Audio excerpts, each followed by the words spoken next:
Hi, this is Jane with Heart of Home Cooking, and this show is going to be all about Southern food, comfort food, and I want to love on you with my food. That's what I love to do. This is what this show is all about. It's about loving you, the viewers that are watching here, as well as showing you how to cook simple, tasty meals.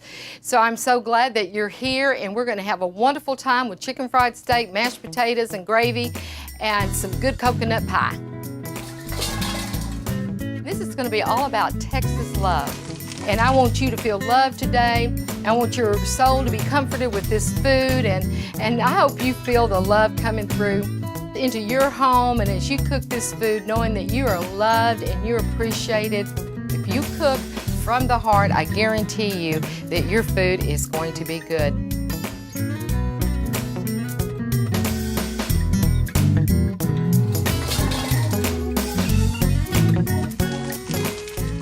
Welcome back. Well, this is one of my favorite dishes, chicken fried steak. I love to do chicken fried steak, and I'm going to show you a real easy way.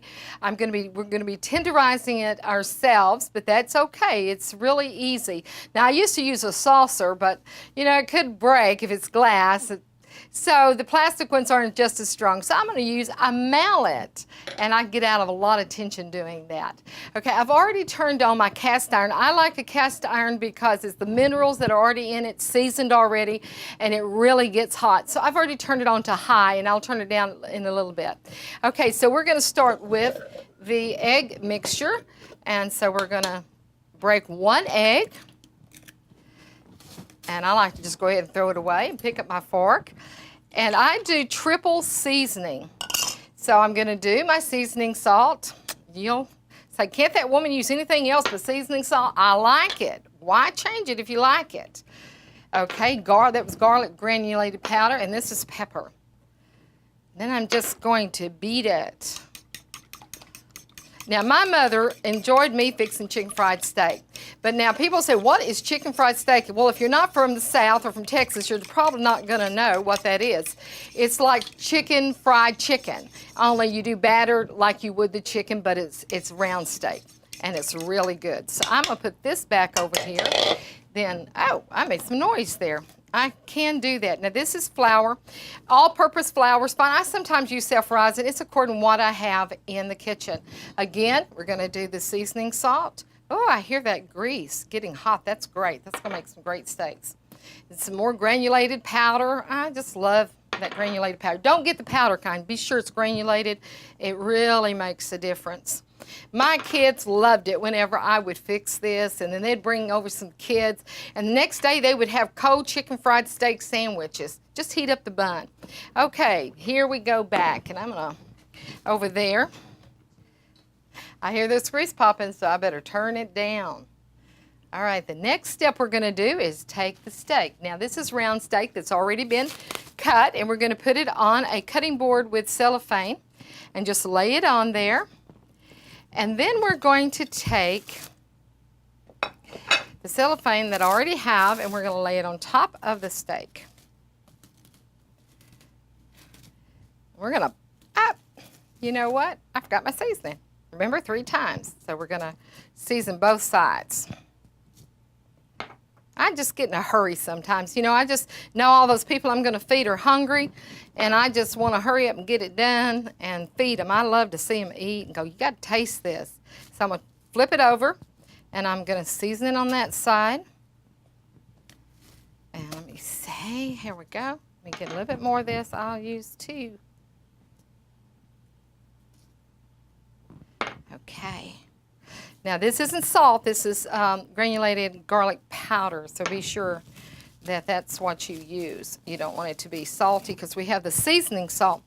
But, you know, to pound the seasoning in, I love to do that because, to me, that's just more tasty. So you can just let it go. Now, you can buy it at the store, cube steak. We won't do it too much. We just do a little bit here. It's a pretty thin steak, but if it's thick, you're going to have to do it for quite a bit. All righty. It's going to be some good chicken fried steak. I used to have a cafe called Janie's Texas Cafe, and I would do this for my customers, and boy, when it was beat out really good and some gravy on it, it was just yum, yum, yum, yum. And they would go, well, that's the biggest steak I've ever tasted. Okay, I'm gonna just put this over here. Now what we're gonna do is move this out of the way, and we're gonna go to milk, to flour. Now remember, I seasoned all 3 of them, so it's gonna really have some good seasoning in it. There we go.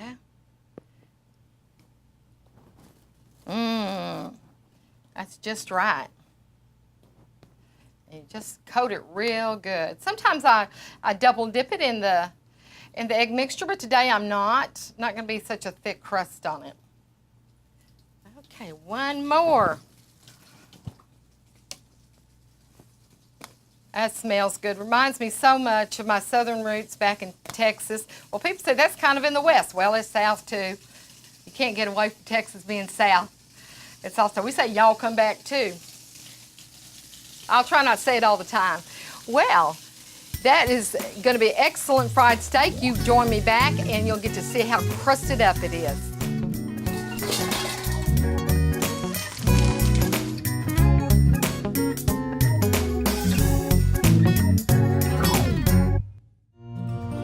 Like many of you, Jane Nasrallah has experienced many of life's difficult challenges. In 2007, Jane had a prophetic vision from the Lord. She saw herself cooking her favorite recipes and sharing her miraculous testimonies with the world. She knew that cooking would be a way to share the heart of the Father and touch many lives the way the Lord has touched hers. Now, you can bring that same warmth into your home with Jane and Heart of Home Cooking. Jane has cooked for her family and friends all of her life, and now she wants to bring the love and healing to you and your family.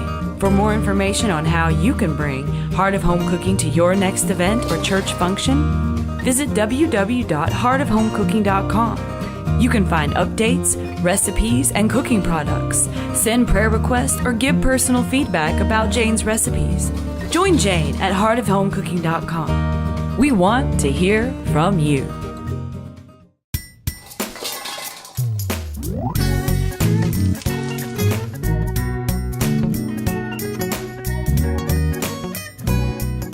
Welcome back to Heart of Home Cooking, and we're going to continue with Southern food for the soul. And now we've really got something of Southern food. I've had some people up in the north, when you say okra, they go, ugh. But that's because I think they have boiled okra and not tried fried. So I've got a little bit of fried okra here. Now this was really for about one person. I could eat this whole thing, or my husband would ask for 2 of these. You can double, triple the recipe. And then we have here cornmeal and flour mix. Now I'm going to put some salt in this, and then I'm also going to sprinkle it on that. I like to double seasoning. I want you to get a lot. So we're putting some more pepper. We're going to toss it. And I got the hot iron, cast iron skillet on, again on high right now. I'm going to let that oil get hot. Then what I do is I put this in here, and we just mix it. You know, this is so easy. Now, you can buy frozen in your supermarket, and be honest with you, I use frozen a lot, and I'm going to tell you something. Frozen, you get frozen okra, and you get some black-eyed peas, and you put that together and have you some cornbread. That's another delicious Southern meal. And this is so simple. You know, you want to make something simple for your family or for company coming over. This is really just so simple. And I know that you're just really going to enjoy doing this. Okay, let's check it out and see what's happening with this. It needs to get a little hotter. Now, my mom also grew the okra in her garden, and okra's a little fuzzy, so it sticks a little bit when you start to pick it. But have some sliced tomato also and some cantaloupe. That's a good summer, spring dish. Even without meat, if you're a vegetarian, okra, black-eyed peas, sliced cantaloupe, sliced tomatoes. It's so good. Oh, watermelon would be good too. Okay, here we go. We're going to put it in hot oil. There we go. Try not to get too much flour in it. Oh, I can't wait to eat this. We've got our chicken fried steak done, and we're going to have this. I'm going to make some mashed potatoes in a few minutes, and I am a butter queen. I know some of you are going to watch your waist and you're not going to want all that butter, and that's okay. But if you're going to cook it like Jane, you got to have plenty of butter in it. Well, that's fine. Oh, well, I better stir these. These are already getting done. This okra is getting crusty and looks so good. And while that's finishing up, we're going to put these bowls over here out of the way. And then we're going to get started with the potatoes. So let's get the potato. I've already done them. They're russet potatoes. They're quartered. Let me see, that might be a little hot. As you can see, they're already been quartered. This is going to be some mashed potatoes. I like these. They're not quite as starchy as some. And I like to use a hand mixer. It makes them, I believe, much more fluffy. Okay. Well, you know what? I think that this okra is done. Wow, that was quick, wasn't it? Let's go ahead and get it. Ooh, look at that. You don't want to burn it, so you need to watch it. Now, you know, this is really better than that frozen okra, and it's a lot fresher. Okay, we're going to get this out of the way, because the next thing we're going to be doing, we're going to put this big pan back on for the gravy and get it going. Wow, that was noisy, wasn't it? Okay, here we are. We're going to bring this over. We're going to put some salt, mashed potatoes. Now, when we were in the cafe, Mama's Cafe, we had so many people to feed that we just went to those flakes. But, you know, she taught me how to make potatoes that tasted so good regardless of the flakes and because of the butter. Now, I am going to move some things out of my way. And I'm going to put this butter in here. Wow. There's just something about butter and Southern food. Can't you just taste that already? Wow, I did about a half. You can see a half of butter. You said a half of what? A half a stick of butter. I put in these. Now this is just a little bit of potatoes. It's not a lot. Again, it's just a couple of people going to eat. My husband and I, and so we don't want to do too many. But there are some things that you can do with this. You can make some great potato pancakes in a couple of days. Let's get that stirred up. And I'm going to whip it in just a minute. Let's get this butter going. I'm going to put this over here. And then get this flour going. And I just sprinkle about maybe 2 tablespoons. It's according to how much oil that you have in your pan. I have some good drippings here. So I want to get it going good, and we're going to put some salt and pepper in it. Oh, my mom made the best milk gravy. Now, in this gravy, we're going to put half potato water, and I learned that from a German lady over in Schulenburg, Texas. That's over in central Texas, over by Austin. And she taught me to do half milk and half potato water, and it really makes it taste well. Okay, here we go. Now, you may need to add flour to it, and it looks like I need to add some more. So I'm going to add a little bit more. Now, I kind of get in a hurry with this gravy because you don't want it. It's called roux in a restaurant, but this is gravy fixing. Yeah, you let it cook for a few minutes. It needs a little bit. I just left a little bit too much dripping in it, so we're going to have a lot of gravy. Okay. And here's some milk, and you just pour some milk, and then we'll do I'm making a mess over here. Look at that mess. Oh, Michael's going to come in and say, "What are you doing, woman?" He's always on me about making messes. And let me get some gravy water going. There we go. And I'm just going to throw the rest of these potatoes in there. How about that? And I'm going to get those whipped up later. How about that? Okay, because I got to keep stirring this. Wow, that's good. Put a little bit more milk in it. That's going to be so good, all that butter in those potatoes.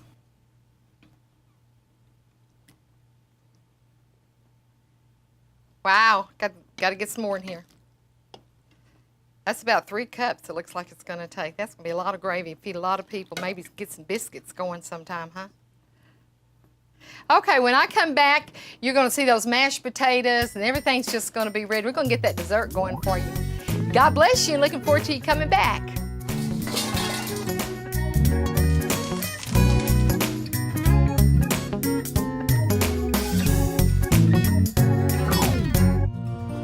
Like many of you, Jane Nasrallah has experienced many of life's difficult challenges. In 2007, Jane had a prophetic vision from the Lord. She saw herself cooking her favorite recipes and sharing her miraculous testimonies with the world.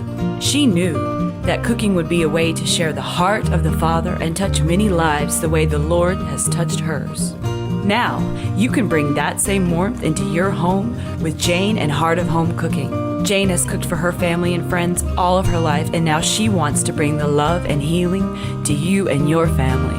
For more information on how you can bring Heart of Home Cooking to your next event or church function, visit www.heartofhomecooking.com. You can find updates, recipes, and cooking products, send prayer requests, or give personal feedback about Jane's recipes. Join Jane at heartofhomecooking.com. We want to hear from you.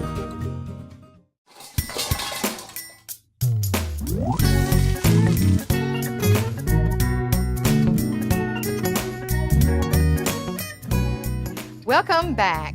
Well, this is going to be an awesome dessert and very southern. I love coconut meringue pie. You know, sometimes I put whipped cream on it, but it's just not the same as having meringue. So we'll get to the meringue in just a minute, but right now what we're going to do is we're going to start the pudding. Now, I do have on the website at heartofhomecookingshow.com a recipe for you to do it from scratch. But it's easy just to get a package of pudding. Remember the cooked pudding mix, not the instant. And we're going to use it. I use it on the banana pudding. I use it quite often, but I do from scratch. But this is what we're going to do. We already have 2 boxes in small boxes in the pot already. And then we're going to take and we're going to stir in. Don't turn the heat on yet, just stir this in. And we're going to stir in around, there I go with the mess again. I am just so messy. We're going to stir it in, get all of the powder dissolved. And this is about 4 cups, maybe 3.5, 4. I think that'll be enough. There we go. Now I'm going to get the pot going, get it boiling. How about that? Now, this is a favorite that we always have at Thanksgiving or Christmas, and I've always enjoyed it. I usually do the meringue pies. I do chocolate. I do, oh, we got that going, huh? There we go. And I just love this. You know, when Mom was alive, all the girls would get together. I have 3 sisters. We don't get together so much anymore. Mom was kind of the glue that held the family together, and I'm sure that you've had that experience too. For many of you, where you maybe some parents have gone ahead and left this earth, and it seems like the siblings just all go their own direction. But my mom was the glue that brought the family together, and we always had big meals and family get-togethers for the holidays and for reunion, and we always had coconut pie. And I love the smell of the coconut cooking on the meringue. It's so good, so delicious. And I put quite a bit of coconut in my pudding too. I really like coconut. Coconut's good. For those of you watching your waistline, you might not want to use as much, but this just brings home memories for me. You know, we're here in the summer months, and really Christmas and Thanksgiving and Christmas just right around the corner. So this is going to be a really good recipe for you. So we're going to let this cook. Sometimes I just can't seem to talk. While that's cooking, we're going to do a meringue. I'm going to kind of push this down here. Oh, by the way, let me tell you something. You're going to do a baked pie shell. Now, this is a baked pie shell without it being forks piercing it. You can also do it with a knife. And this is one with the fork, and see how it stops it from puffing up. This other is puffing up, and it's also cracking. Now let's just check on this pudding. Oh my goodness, it's ready. So we are going to just turn this off, and we're going to pour it in. Now I'm putting meringue on it, but people would think, well, you don't put meringue on a hot pie, but yes you do, because we're going to be putting it in the oven. And so we're just going to put this in here and just let it cool a few minutes why I make the meringue. Wow, this is going to be some good pudding. Uh-oh, you know what? I forgot the coconut. Now, the coconut should go in the pudding before you put it in the pie, but we all make mistakes. You'll forgive me, right? So we're going to take some coconut. I'm just going to use my hands. It's okay. And I'm going to fold it in with a fork. How about that? You never can tell. This might be a better recipe. All right. So be gentle when you do it because you don't want the crust breaking up. Okay, that looks pretty good. Let me just kind of move this over to the side. All right, good. All right, I'm gonna put this over. Now we got the egg whites. And like, again, you know, you can use Cool Whip, but to me, egg whites are the best. So what I'm gonna do is put around a fourth of a teaspoon in 4 eggs. These are 4 egg whites I've already separated. Now, surely you know how to separate egg whites. I do it with the eggshell. But you're going to just dump that tartar sauce in there. And we got other mixers, but you know, this is like my grandma's mixer, so I like to use an old mixer here. And then you're just going to start whipping it. Egg whites are not difficult. And I always tilt it when I do it. I know it's noisy.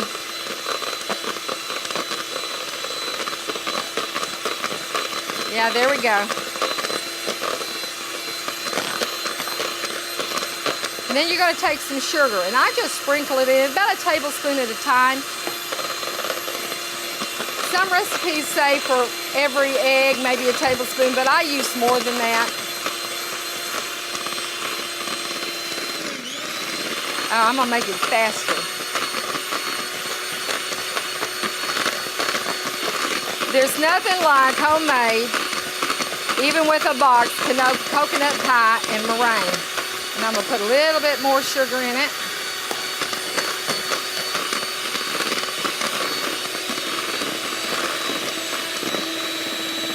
Now what you do is you're going to put a little bit of vanilla in it. And let's put a little bit. I just do like a teaspoon of vanilla. Let me see. That's about a teaspoon. Now I'm gonna just stir it up just a little bit, a few minutes. Just won't even take a second. Yum, that's so good. Okay. Now there we go. See that? See the peak on it? That's the way it should be.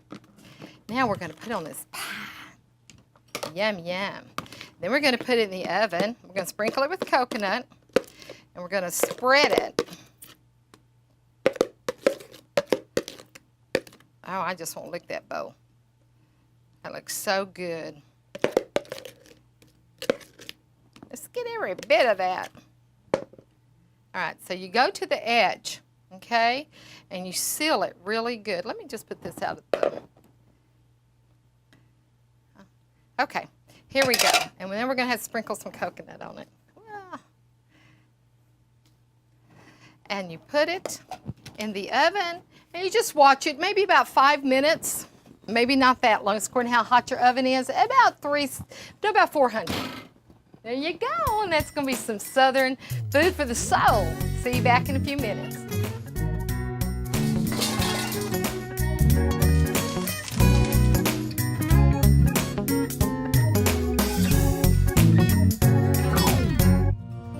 Like many of you, Jane Nasrallah has experienced many of life's difficult challenges. In 2007, Jane had a prophetic vision from the Lord.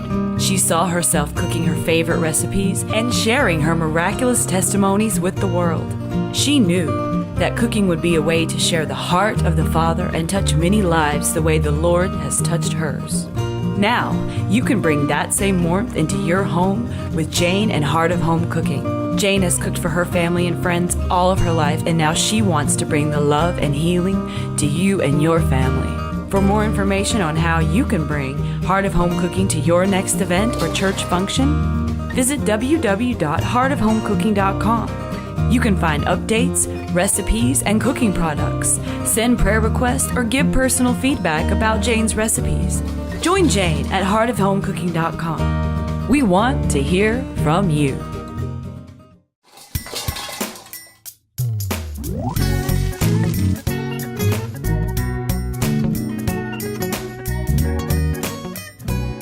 Well, I am so hungry to look at this Southern food for the soul. We have chicken fried steak here that we battered with egg mixture and milk and flour and deep fried it.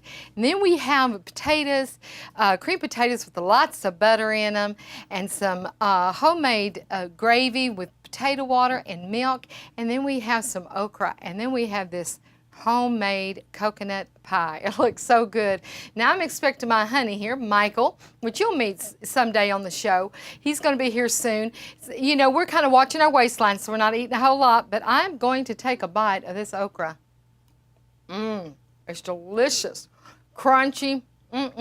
So good. That is good. I wish he was here to enjoy it with us. This has been a great time with you. If you've never been to Texas, come. Come to Texas. Hospitality is great there. You know, we got some cattle, and we got horses, we've got cowboys, but we got a lot of that loving hospitality. And I want you to feel loved today. I want your soul to be comforted with this food, and I hope you feel the love coming through just into your home, and as you cook this food, knowing that you are loved and you're appreciated. And we're so glad that you have joined us. Now remember, you can go for the recipes, even for full-blown recipes of the coconut pie instead of using the box mix. You can go to heartofhomecooking.com. We're also going to be carrying some awesome products on there, some aprons, and some cups and some dish towels and other things. We'll look forward to seeing you again on heartofhomecooking.com. God bless you. Bye-bye.